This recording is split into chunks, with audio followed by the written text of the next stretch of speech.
Hello everyone. CGPSC मुख्य परीक्षा के लिए पेपर 7 पार्ट 1 डिस्कशन का ये हमारा 5वां वीडियो है। इस वीडियो में हम घरेलू हिंसा से स्त्रियों का संरक्षण अधिनियम 2005 की चर्चा करने वाले हैं। यह अधिनियम 26 अक्टूबर 2006 से लागू किया गया। हालांकि इसमें 2005 जो लिखा हुआ है, सितंबर 2005 में इसे राष्ट्रपति द्वारा स्वीकृति मिल गई थी, इसीलिए इसको अधिनियम 2005 के नाम से हम जानते हैं। हालांकि इसको अक्टूबर 2006 से लागू किया गया। इसमें कुल 5 अध्याय और 37 धाराएं हैं। इस अधिनियम को लाने का उद्देश्य क्या था? तो जैसा कि इसके नाम से स्पष्ट है कि महिला के अधिकारों के संरक्षण के लिए और उन्हें घरेलू हिंसा से बचाने के लिए यह अधिनियम लाया गया था। घरेलू हिंसा के कारण कौन कौन से हैं या किन कारणों से घरेलू हिंसा होती है? जनरली हम ये देखते हैं कि किसी भी परिवार में पुरुष अगर नशाखोरी का आदी है तो जनरली वहाँ पे महिलाओं की स्थिति हिंसक घटनाओं से भरी हुई होती है। उनके जीवन में कभी ना कभी उन्होंने हिंसक घटनाएं, मारपीट जैसी स्थिति झेली होती है। तो नशाखोरी सबसे बड़ी समस्या है घरेलू हिंसा के लिए। इसके अलावा दहेज प्रताड़ना, पुत्र प्राप्ति की कामना, ठीक है। इसके अलावा पति या घर के पुरुष अगर बेरोजगार हैं तो जाहिर है कि उनके पास खाली समय में वो ऐसी गतिविधियों में संलिप्त हो जाएंगे जो कि पूरे परिवार के लिए नकारात्मक दिशा पैदा करता है। तो बेरोजगार व्यक्ति जनरली नशाखोरी का लत लगने लगता है उन्हें, और ये जो नशाखोरी की आदत है ये रोजगार प्राप्ति के बाद भी नहीं छूटती है। इसके अलावा आधुनिक जीवन शैली की वजह से हर एक व्यक्ति में अनिर्धारित तरीके से तनाव डेवलप होता चला जाता है और ये तनाव किसी कमज़ोर बिंदु पर निकाला जाता है और परिवार में वह कमज़ोर बिंदु जनरली घर की स्त्रियां ही होती हैं। इसके अलावा आर्थिक निर्भरता, क्योंकि महिलाएं घर में आर्थिक रूप से पुरुषों पर निर्भर होती हैं ज़्यादातर मामलों में, तो उन्हें कहीं बाहर जाने का या अपने जीवन को जीने के लिए जो आर्थिक स्वायत्तता है वो उनके पास नहीं है और वो इन घरेलू हिंसा का विरोध नहीं कर पाती हैं। तो ये जो महिलाओं की आर्थिक निर्भरता है पुरुषों पर, यह भी घरेलू हिंसा का एक बड़ा कारण बनती हैं। इसके अलावा यदि महिलाएं पुरुषों से ज़्यादा योग्य हो जाती हैं किसी परिवार में तो उनके प्रति भी द्वेष की भावना होने लगती है, यह भी घरेलू हिंसा का कारण बनता है। इसके अलावा यौन उत्पीड़न का विरोध, यह भी एक सामान्य परिवार में घरेलू हिंसा का प्रमुख कारण है। अगला है इस घरेलू हिंसा का प्रभाव या परिणाम क्या पड़ता है। तो जनरली हम इसको 3-4 ब्रॉड कैटेगरी में डिवाइड कर सकते हैं कि सबसे पहले इसका महिलाओं पर क्या प्रभाव पड़ता है, बच्चों पर क्या प्रभाव पड़ता है, समाज पर क्या प्रभाव होगा और राष्ट्र पर क्या प्रभाव होगा। तो महिलाओं के लिए तो सबसे पहले एक फिजिकल टॉर्चर तो है ही है। इसके अलावा महिलाओं की मानसिक स्थिति भी कह सकते हैं कि वो पितृसत्तात्मक समाज में और दबते चली जाती हैं, वो मानसिक रूप से और ज़्यादा गुलामी का शिकार होने लगती हैं। तो महिलाओं की जो कह सकते हैं कि उनके ऊपर ये जो घरेलू हिंसा हो रहे हैं, इसकी वजह से वो न सिर्फ शारीरिक शोषण झेलती हैं बल्कि मानसिक शोषण भी उन्हें झेलना पड़ता है। बच्चों पर हम इसके 2 मेजर इफ़ेक्ट देख सकते हैं। पहली चीज़ कि उनको ये समझ में आने लगता है कि महिलाओं पर अत्याचार करना एक वाजिब तरीका है और वे भी भविष्य में ऐसा करेंगे, इस बात की संभावना ज़्यादा बढ़ने लगती है। दूसरी चीज़, बच्चों में डर या भय का माहौल पैदा होने लगता है अपने पिता से या घर के जो पुरुष हैं उनसे, उन्हें हमेशा डर या भय की स्थिति बनी रहती है। तीसरा है समाज पर। अगर हम लैंगिक दृष्टिकोण से देखें तो देश की जो आधी आबादी है, आधी आबादी पुरुषों की है, आधी आबादी लगभग महिलाओं की है। तो यदि हम आधी आबादी को अपने से कम समझें, पुरुष अपने से अगर कम समझने लगे तो कहीं ना कहीं यह पूरे समाज को नकारात्मक दिशा में कह सकते हैं कि उन्हें विकास करने से रोकेगा। नकारात्मक उनका विकास जो है वो क्षीण होने लगेगा और समाज पर एक समाज के रूप में अगर हम देखें तो महिलाओं को न सिर्फ परिवार में बल्कि समाज में भी उस सम्मान की प्राप्ति नहीं हो पाती है जिनके वे वास्तव में हकदार होते हैं। तो घरेलू हिंसा से समाज पे भी एक गहरा दुष्प्रभाव पड़ता है। इसके अलावा राष्ट्र पर इस तरीके से, क्योंकि हमने देश की आधी आबादी को ही उस स्तर पर नहीं समझा जैसा कि पुरुषों को समझा जा रहा है। तो ये कह सकते हैं कि राष्ट्रीय विकास में महिलाएं जो योगदान दे सकती थी, जिससे कि जीडीपी या प्रति व्यक्ति आय में वृद्धि हो सकती थी, देश की संपन्नता या आधुनिक शोध, शिक्षा, कला के क्षेत्र में जो उनका योगदान हो सकता था, उन सभी से राष्ट्र जो है वो वंचित हो जाता है। तो इन सभी को हम दुष्परिणाम के रूप में सेग्रीगेट कर सकते हैं और इनको एक एक लाइन में डिफाइन कर सकते हैं। तो मुख्य परीक्षा के प्रश्न किस प्रकार के बन सकते हैं? प्रश्न ये पूछा जा सकता है कि घरेलू हिंसा से स्त्रियों के संरक्षण अधिनियम 2005 को लाने का उद्देश्य क्या था, या घरेलू हिंसा के कारण क्या हैं, या फिर घरेलू हिंसा के परिणाम या प्रभाव क्या होते हैं। स्पेसिफिकली भी पूछ सकता है कि घरेलू हिंसा का महिलाओं पर क्या प्रभाव पड़ता है या राष्ट्र पर क्या प्रभाव पड़ता है। तो अगर ये इंडिविजुअल क्वेश्चन बनते हैं तो जनरली 2 नंबर या 30 शब्द के छोटे प्रश्न बनते हैं। इन सभी को एक साथ समराइज करके हम बड़े क्वेश्चंस के रूप में भी एक्सपेक्ट कर सकते हैं। इसके बाद में हम सीधे चलते हैं इस अधिनियम के प्रमुख धाराओं के बारे में। सबसे पहले धारा नंबर 3। धारा नंबर 3 में घरेलू हिंसा की परिभाषा बताई गई है। हालांकि परिभाषाएं जो हैं धारा नंबर 2 में भी बताए गए हैं, लेकिन धारा नंबर 2 में कुछ दूसरी परिभाषाएं बताई गई हैं, जैसे कि व्यथित व्यक्ति कौन होगा, घरेलू नातेदारी का मतलब क्या होगा, इसके अलावा गृहस्थी का मतलब क्या होगा। इस प्रकार की जो सामान्य परिभाषाएं हैं वो धारा नंबर 2 में बताई गई हैं। एक्चुअली जो घरेलू हिंसा की परिभाषा है वो यहाँ पे धारा नंबर 3 में बताया गया है। इसमें सबसे पहले ये बताया गया है कि घरेलू हिंसा में क्या क्या चीज़ें शामिल हैं।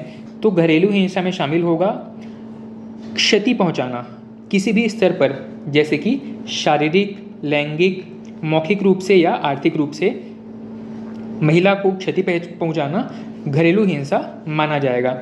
इसके अलावा शारीरिक या मानसिक उत्पीड़न भी घरेलू हिंसा के दायरे में आता है, या फिर मौखिक रूप से उन्हें धमकी देना भी घरेलू हिंसा के अंदर शामिल होगा। ठीक है, तो घरेलू हिंसा के दायरे में बहुत सारी चीज़ों को शामिल किया गया है, जिसमें से सबसे महत्वपूर्ण है क्षति पहुंचाना, जैसे कि शारीरिक हिंसा, लैंगिक हिंसा, मौखिक हिंसा या फिर आर्थिक रूप से उनका दुरुपयोग। तो यदि प्रश्न पूछा जाए कि घरेलू हिंसा की परिभाषा दीजिए, तो इसे हम 3 लाइन में समराइज कर सकते हैं। 2 नंबर के क्वेश्चन में 30 शब्दों का स्कोप होता है और वहाँ पे हम लिखेंगे कि घरेलू हिंसा की परिभाषा धारा 3 में दी गई है। इसके अलावा घरेलू हिंसा के अंतर्गत शारीरिक, लैंगिक, मौखिक या आर्थिक क्षति पहुँचाना, शारीरिक उत्पीड़न या धमकी देना आदि भी घरेलू हिंसा की परिभाषा के अंतर्गत शामिल किया गया है। इतना लिखने से 2 नंबर का आपका जो स्पेस है वो सफिशिएंट, आप उसको यूज़ कर सकते हैं। नेक्स्ट है कुछ जनरल धाराएं हैं जहाँ से जनरली प्रश्न पूछे नहीं गए हैं। प्रश्न यहाँ पे आपकी थिंकिंग कैपेसिटी को एनालाइज करने के लिए पूछा जा सकता है। तो धारा नंबर 4 में बताया गया है कि शिकायत करना मतलब किसी संबद्ध संरक्षण अधिकारी को ये बताना कि आपके खिलाफ हिंसा हुआ है, इसको कहा गया है शिकायत करना, जिसके बारे में विस्तृत वर्णन धारा नंबर 4 में दिया गया है। धारा 5 में बताया गया है पुलिस अधिकारी या सेवा प्रदाता या मजिस्ट्रेट, इनके कर्तव्य क्या होंगे अगर उनके पास ऐसा कोई केस आता है जिसमें घरेलू हिंसा की संभावना दिखती है या प्रूफ होती है, तो आगे उनके क्या कर्तव्य होंगे यह बताया गया है। इसमें ये बताया गया है कि संरक्षण अधिकारी जो है वो महिला के संरक्षण की व्यवस्था करेंगे तत्काल प्रभाव से। इसके अलावा भारतीय दंड संहिता के अंतर्गत जो भी मामले उन पर लग सकते हैं उन सभी को वेरीफाई करेंगे कि कौन से मामले उन पर लगाए जा सकते हैं, और इसके साथ ही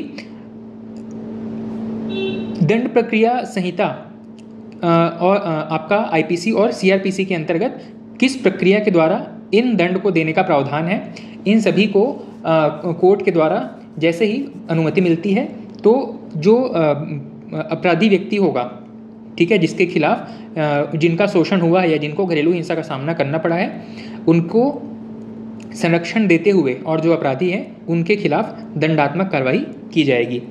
इसके अलावा धारा 6 में बताया गया है आश्रय गृहों के कर्तव्य।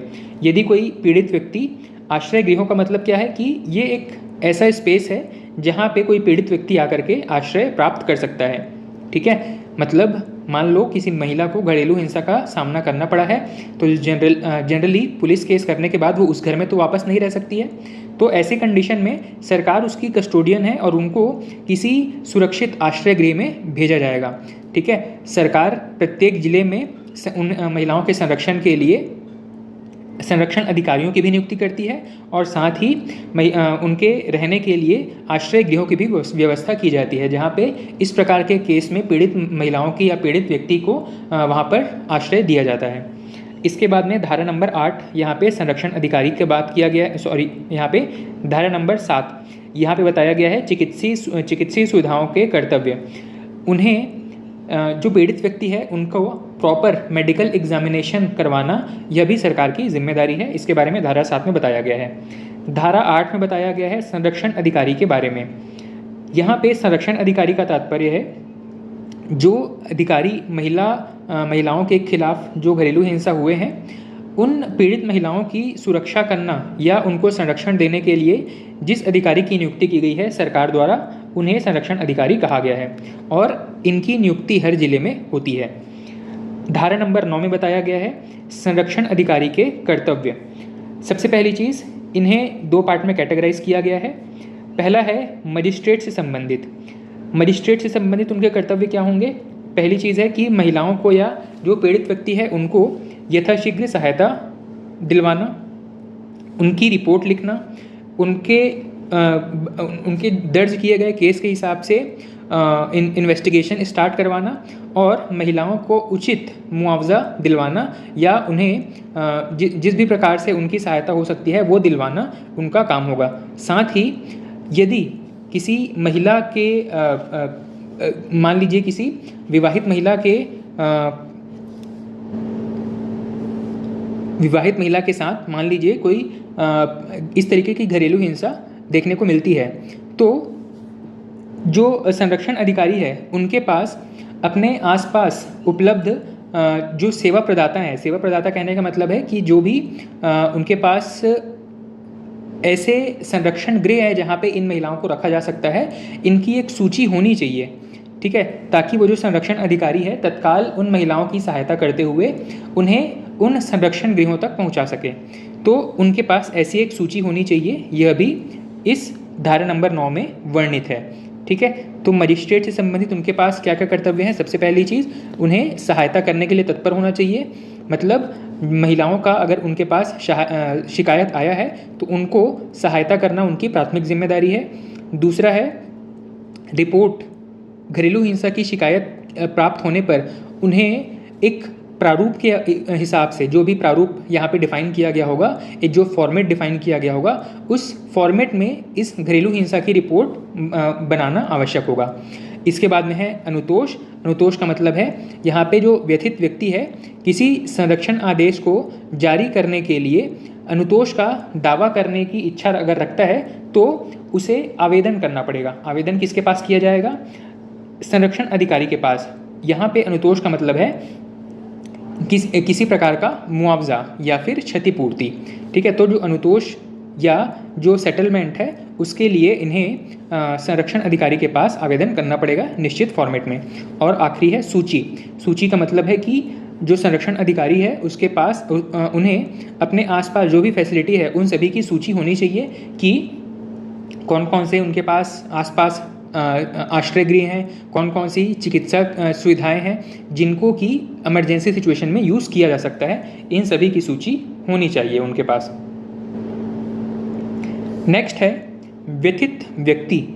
व्यथित व्यक्ति से संबंधित कौन कौन से कर्तव्य हो सकते हैं? तो संरक्षण अधिकारी के पास अगर कोई व्यक्ति आता है अपनी शिकायत दर्ज करवाने के लिए, तो सबसे पहली चीज़ इन्हें विधिक सहायता उपलब्ध करवाना इनकी जिम्मेदारी है, कर्तव्य है। विधिक सहायता मतलब अब कानूनी रूप से जो पीड़ित व्यक्ति है उनको किस प्रकार सहायता मिल सकती है, इसकी जानकारी देना, विधिक सहायता उन्हें प्रोवाइड करना, यह संरक्षण अधिकारी का कर्तव्य होगा। दूसरा है आश्रय स्थल उपलब्ध करवाना भी संरक्षण अधिकारी का कर्तव्य होगा। इसके अलावा चिकित्सीय सुविधाएं, यदि कोई व्यक्ति घरेलू हिंसा से पीड़ित है और उनको शारीरिक चोट आई है, तो ऐसे व्यक्ति को चिकित्सीय सुविधा दिलवाना, उन्हें तुरंत उपचार उपलब्ध करवाना, यह भी संरक्षण अधिकारी का कर्तव्य है। साथ ही अनुतोष, जैसे मैंने बताया कि अगर किसी व्यक्ति को मान लो कोई पीड़ित व्यक्ति है, कोई महिला है, वो अब क्लेम करना चाहती है कि घरेलू हिंसा की वजह से उन्हें इतनी वित्तीय सहायता प्राप्त होनी चाहिए, तो जो भी राशि वो डिमांड करना चाहती है अपराधी से या अपने पति से या जिन्होंने भी उनसे घरेलू हिंसा किया है, जिस भी घर के जो पुरुष हैं उनके खिलाफ वो जिस भी राशि का, जितने भी राशि का डिमांड करना चाहती हैं अपनी प्रताड़ना के लिए या अपने प्रताड़ना की प्रतिपूर्ति के लिए, तो उसे लिखित रूप में वो सबसे पहले संरक्षण अधिकारी के पास जमा करवाएगी निश्चित फॉर्मेट में, और संरक्षण अधिकारी का कर्तव्य होगा कि वो उसे दिलवाने के लिए उचित न्यायिक प्रक्रिया का पालन करें। अगला है धारा नंबर 10। यहाँ पे बताया गया है सेवा प्रदाता। यहाँ पे ये बताया गया है कि सेवा प्रदाता कौन है। सेवा प्रदाता का मतलब है कोई भी स्वैच्छिक संगठन, कोई भी पंजीकृत कंपनी जो राज्य सरकार के पास सेवा प्रदाता हेतु पंजीकृत हो। सेवा प्रदाता जैसे कि नाम से स्पष्ट हो रहा है, सेवा प्रदान करने वाली कोई संस्था। और यहाँ सेवा का मतलब क्या है, कोई भी ऐसा व्यक्ति जो कानूनी सहायता दिलाने के लिए आगे आना चाहे, कोई ऐसा संस्था जो चिकित्सकीय सहायता दिलाने के लिए आगे आ सकता है, या अन्य किसी भी प्रकार की सहायता अगर देना चाहता है पीड़ित महिलाओं को, तो उन सभी को हम क्या कहेंगे, सेवा प्रदाता। ठीक है। जनरली विधिक सहायता, उन्हें रहने के लिए स्पेस, जिसको कि हम आश्रय कह सकते हैं, आश्रय सहायता और चिकित्सकीय सहायता, ये तीन मुख्य रूप से हमको समान दिखाई देते हैं। ठीक है। इसके अलावा भी किसी प्रकार की अगर सहायता कोई व्यक्ति या कोई संस्था करना चाहे, तो उन सभी को भी हम सेवा प्रदाता के अंतर्गत रखते हैं। अगला है धारा नंबर 11। धारा नंबर 11 में बताया गया है कि सरकार के क्या कर्तव्य होंगे। हमने बाकियों के कर्तव्य देख लिए, सरकार के क्या कर्तव्य हैं। सरकार के कर्तव्य है कि वो इस कानून का खूब प्रचार करे, ताकि जो महिलाएं हैं उन्हें अपने अधिकारों की जानकारी प्राप्त हो सके। दूसरा है प्रशिक्षण। सरकार के पास जो भी वर्किंग स्टाफ है उन सभी को प्रशिक्षित करें, ताकि वे इस अधिनियम को लागू करवाने में अपनी पूरी भूमिका अदा कर सकें। अगला है प्रोटोकॉल। प्रोटोकॉल का मतलब है कि किसी महिला के लिए सेवाओं की पहुंच से संबंधित जो मंत्रालय हैं या जो भी विभाग हैं, ये किस तरीके से किसी केस में प्रोसीड करेंगे, आगे बढ़ेंगे, उन सभी स्टेप्स को हम बिल्कुल अगर स्टेप वाइज मैनर में अगर कह सकते हैं कि एक फॉर्मेट या ड्राफ्ट प्रिपेयर करें, तो इसी को कहा गया है प्रोटोकॉल। प्रोटोकॉल का मतलब क्या होता है कि स्टेप 1 फॉलो किया जाएगा, इसके बाद में स्टेप 2 फॉलो किया जाएगा, स्टेप 3, स्टेप 4, इस तरीके से सारे स्टेप्स को फॉलो करते हुए हम कंक्लूजन तक पहुंचेंगे। तो ये जो एक नंबर ऑफ स्टेप्स का एक जो पूरा डॉक्यूमेंट है, इसी को हम कह रहे हैं प्रोटोकॉल, या जो प्रक्रिया है उसको हम कह रहे हैं प्रोटोकॉल। तो सरकार का कर्तव्य है कि एक प्रॉपर प्रोटोकॉल बनाए ऐसे केसेस से निपटने के लिए। और नेक्स्ट है समन्वय।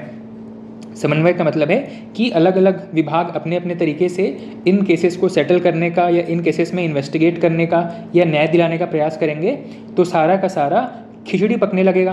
तो सभी को एक पैरेलल लाइन में अलाइन करना, ये काम है सरकार का, कि जिसका जो काम है उन्हें उस काम का दायित्व सौंपना और उनसे उस काम का रिपोर्ट या रिजल्ट लेकर के उसे दूसरे विभाग तक पहुंचाना, इसको हम कह रहे हैं यहाँ पर समन्वय। ठीक है।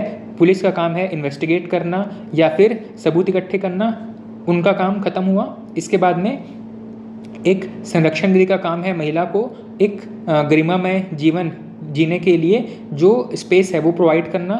उसके बाद मेडिकल एजेंसी का काम क्या है कि प्रॉपर मेडिकल एग्जामिनेशन करना कि महिला को किस प्रकार से टॉर्चर किया गया है। तो ये सारे बॉडीज़ के बीच में पुलिस हो गया, एक मेडिकल फैसिलिटी प्रोवाइड करने वाला हो गया, एक उनको आश्रयदाता हो गया, इन सभी के बीच में कोऑर्डिनेट करने का काम कौन करेगा? सरकार करेगा। सरकार सभी के दायित्वों को अलग बिल्कुल इस प्रोटोकॉल में मेंशन कर देगी कि किसका क्या काम है, और वह व्यक्ति या वह संस्था सिर्फ अपना काम ठीक से कर ले तो बाकी पूरा काम अपने आप ट्रैक पर आ जाता है। अब यहाँ पे हम ये देखेंगे कि संपूर्ण न्यायिक प्रक्रिया किस तरीके से चलती है। तो बिल्कुल स्टेप्स यहाँ पे बताए गए हैं, इसी को हम प्रोटोकॉल कह सकते हैं। सबसे पहला जानकारी देना। जानकारी देने का मतलब है कि कोई भी व्यक्ति जो घरेलू हिंसा से पीड़ित है या उसे ये लगता है कि XYZ कोई व्यक्ति घरेलू हिंसा से पीड़ित है, लेकिन वह पीड़ित व्यक्ति अपनी सूचना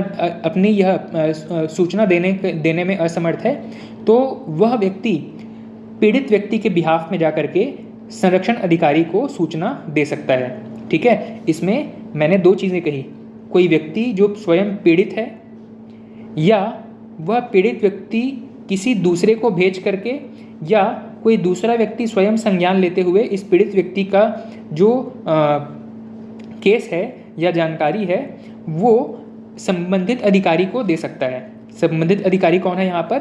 संरक्षण अधिकारी। हर जिले में ही होते हैं, तो ये जो संरक्षण अधिकारी हैं उन तक ये सूचना पहुँचाया जो जाएगा उसी को कहा जा रहा है जानकारी देना।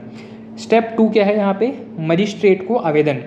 अब जैसे ही संरक्षण अधिकारी को इस बात का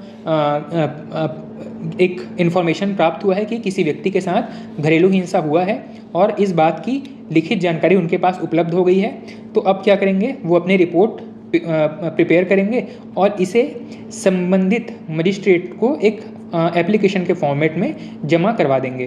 ठीक है, उसके बाद में मजिस्ट्रेट यहाँ पे सुनवाई करेंगे और सुनवाई के बाद में जो पहली तारीख होगी, पहली तारीख से अगले 60 दिन के भीतर, मतलब 2 महीने के भीतर इस पूरी प्रक्रिया को निपटाने का प्रयास करेंगे। अब मान लो 60 दिन के बाद इन्होंने कोई निर्णय दे दिया, तो उसके बाद में स्टेप 3 यहाँ पे क्या बताया गया है? सूचना की तामील करना। तामील करने का मतलब है यहाँ पे फॉलो करना। जो मजिस्ट्रेट के द्वारा जो सुनवाई की गई है, तो सुनवाई की तारीख की सूचना मजिस्ट्रेट द्वारा संरक्षण अधिकारी को पहले दे दी जाएगी। ठीक है, और इसके बाद में जो कह सकते हैं कि जो हमारे पीड़ित व्यक्ति हैं, तो पीड़ित व्यक्ति को भी उस तारीख से अधिकतम 2 दिन के भीतर यह इन्फॉर्मेशन भेज दिया जाएगा कि आपका केस रजिस्टर हो गया है और इस तारीख को आप सभी को कोर्ट में उपस्थित होना है, या फिर जिस भी तरीके से अगर मजिस्ट्रेट चाहे तो उन्हें कोर्ट में बुला सकते हैं या उनके पक्ष में कोई वकील अगर है तो उनको भी बुला सकते हैं। ठीक, इसके बाद में है परामर्श। परामर्श का मतलब है कि जो पीड़ित व्यक्ति है उन्हें फर्दर डिसीजन लेने के लिए कोई सजेशन देने वाला व्यक्ति होना चाहिए कि अब उनको नेक्स्ट स्टेप क्या लेना चाहिए। जो पीड़ित व्यक्ति हैं वो अब इस केस में न्याय प्राप्त करने के लिए अगला स्टेप उनका क्या होना चाहिए, इन सभी का, क्योंकि हर एक व्यक्ति को कानूनी प्रक्रिया की जानकारी तो पूरी होती नहीं है, तो उन्हें परामर्श देने वाला कोई व्यक्ति नियुक्त कर देंगे। अगला है कल्याण विशेषज्ञ से सहायता। ठीक है, अब यहाँ पे उन्हें परामर्श देने वाला एक जनरल व्यक्ति होगा। एक यूँ कहे कि एक उन्हें जनरल परामर्श प्राप्त हो गया है, अब उन्हें किसी विशेषज्ञ से परामर्श की आवश्यकता है। ऐसे कंडीशन में मजिस्ट्रेट अपने कर्तव्यों के निर्वाह में अपनी सहायता के लिए किसी ऐसे व्यक्ति से सहायता ले सकता है जो कि किसी विशेष मामले का एक्सपर्ट हो। मान लो यहाँ पे महिला के विरुद्ध शारीरिक हिंसा हुई है, तो अब यहाँ पे किसी ऐसे व्यक्ति से मजिस्ट्रेट स्वयं हेल्प ले सकते हैं जो कि ऐसे मामलों का एक्सपर्ट हो। ठीक है, तो यहाँ पे विशेषज्ञ की राय मजिस्ट्रेट भी ले सकता है और महिला को भी ये मौका प्राप्त होगा। इसके बाद में है अंतरिम राहत। अंतरिम राहत का मतलब है कि केस में अगर विशेषज्ञ का जो मत है उसको ध्यान में रख के मजिस्ट्रेट जो फैसला सुनाता है उसे हम कह रहे हैं यहाँ पे अंतरिम राहत। और उसके बाद में अनुतोष का आदेश। अनुतोष का आदेश का मतलब है महिला ने जो भी क्लेम किया था वो अमाउंट या वो सुविधाएं या वो फैसिलिटी उनको दिलाना ही कहा गया है अनुतोष। ठीक है, तो यहाँ पे जो मजिस्ट्रेट हैं, जिला न्यायालय के जो मजिस्ट्रेट हैं, वो अनुतोष का आदेश दे सकते हैं। इस तरीके से ये पूरी न्यायिक प्रक्रिया संपन्न हो जाएगी। अब यहाँ पे कुछ अन्य छोटी छोटी चीज़ें हैं, इनको ज़रा हम देखते हैं। जैसे कि महिलाओं को कौन कौन सी सुविधाएं प्राप्त हो सकती हैं अनुतोष के रूप में। अनुतोष के रूप में मैंने बताया कि महिलाएं क्लेम करेंगी कि उनको क्या क्या चाहिए। जो अपराधी हैं या जो जिन्होंने हिंसा किया है उस व्यक्ति से महिलाएं डिमांड कर सकती है। तो सबसे पहली चीज़ कि अनुतोष के रूप में महिलाओं को संरक्षण प्राप्त होना पहली प्रायोरिटी है। दूसरा है उन्हें निवास, संरक्षित निवास जहाँ पे उनका जीवन सुरक्षित रहे। नेक्स्ट है उन्हें धन के रूप में भी अनुतोष प्राप्त हो सकता है। अगला है प्रतिकर के रूप में भी उन्हें अनुतोष प्राप्त हो सकता है। इसके अलावा उन्हें अभिरक्षा का भी आदेश दिया जा सकता है। ये सभी आपके मजिस्ट्रेट के द्वारा दिए गए निर्णय के आधार पर बताया जाएगा कि महिला को कौन कौन से फैसिलिटी दिए जा सकते हैं। ठीक है, क्या उन्हें केवल निवास और धन दिया जा सकता है, क्या उन्हें इन सभी की आवश्यकता है। तो ये सब निर्णय लेने का जो दायित्व है वो किसका होगा, मजिस्ट्रेट का होगा। इसके बाद में धारा नंबर 29, धारा 29 में बताया गया है अपील। मजिस्ट्रेट के आदेश को अगर कोई चैलेंज करना चाहता है तो 30 दिन के भीतर सेशन कोर्ट में इसकी अपील कर सकते हैं। और अगला है धारा नंबर 31, यहाँ पे बताया गया है शास्ति। शास्ति का मतलब होता है दंड। शास्ति शब्द याद रखिएगा, आगे जो भी हम अधिनियम पढ़ेंगे वहाँ पे बहुत जगहों पे शास्ति शब्द पढ़ने को सुनने को मिलेगा। तो यहाँ पे दंड का प्रावधान किया गया है। जो प्रत्यार्थी है, प्रत्यार्थी कहने का मतलब है जो पीड़ित व्यक्ति है, उनके द्वारा यहाँ पे जो बताया गया है कि जो अपराधी व्यक्ति है जिन्होंने हिंसा किया है, तो प्रत्यार्थी द्वारा आदेश का उल्लंघन करने पर उन्हें 1 वर्ष तक कारावास या 20,000 रुपये तक जुर्माना या दोनों हो सकता है। ये बताया गया है किसमें, धारा नंबर 31 में। ठीक है, तो इस प्रकार से हमारा जो महिला संरक्षण अधिनियम था ये कंप्लीट होता है। ठीक, तो आज की इस वीडियो में इतना ही। Thank you.